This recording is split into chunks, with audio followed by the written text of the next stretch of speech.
नमस्कार, मी पंजाब डक। आज आहे 17 जुलै 2025। आपण काल 16 तारखेला एक सांगितलं होतं की ज्या ज्या ठिकाणी तांबडा आभाळ होईल 72 घंट्यात पाऊस पडणार आहे।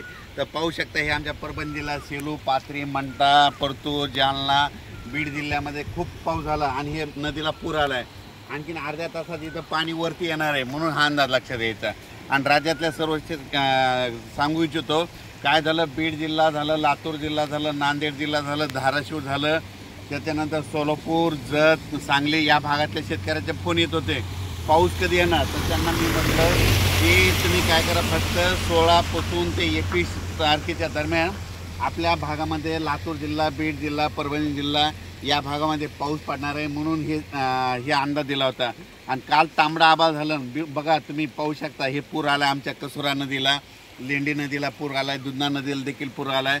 म्हणजे यापुढे आणखीन एक लक्षात घ्या, कोणतं एखाद्या तुम्हाला सांगतो, एखादं उपग्रह पाऊस दाखवत नाही पण निसर्ग तुम्हाला पाऊस सांगतो। तुम्ही बघा काल काय झालं होतं, तांबडा आभाळ झालं होतं, दिवस मावळताना 16 तारखेला तांबडा आभाळ झालं आणि मी लगेच व्हिडिओ टाकला की तांबडा आभाळ झाल्याच्यानंतर कंप्लीट 72 तासाला पाऊस होतो, म्हणून हे तुम्हाला दाखवलं। आणि आणखीन एक सांगू इच्छितो, आणखीन बीड जिल्हा, लातूर जिल्हा, परभणी जिल्हा, धाराशिव जिल्हा, सोलापूर जिल्हा, नगर जिल्हा, त्याच्यानंतर संभाजीनगर या भागामध्ये पाऊस पडणार आहे, म्हणून आणखीन 16 तारखेपासून 21 तारखेपर्यंत पाऊस पडणार आहे, म्हणून हा अंदाज लक्षात घ्यायचा।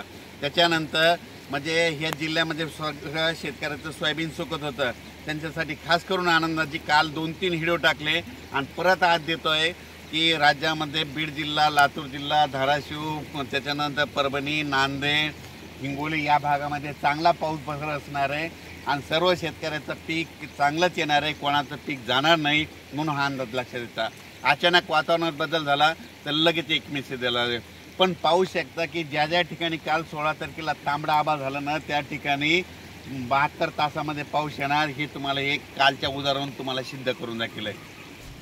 आणि ज्या भागामध्ये पाऊस झालेला नाही, समजा आता म्हणजे काल रात्रीचा, त्या भागामध्ये आज 17, 18, 19, 20, 21च्या दरम्यान परत एकदा पाऊस येणारच आहे, त्यांना देखील जीवदान ठरणार आहे, म्हणून हे लक्षात घ्यायचं।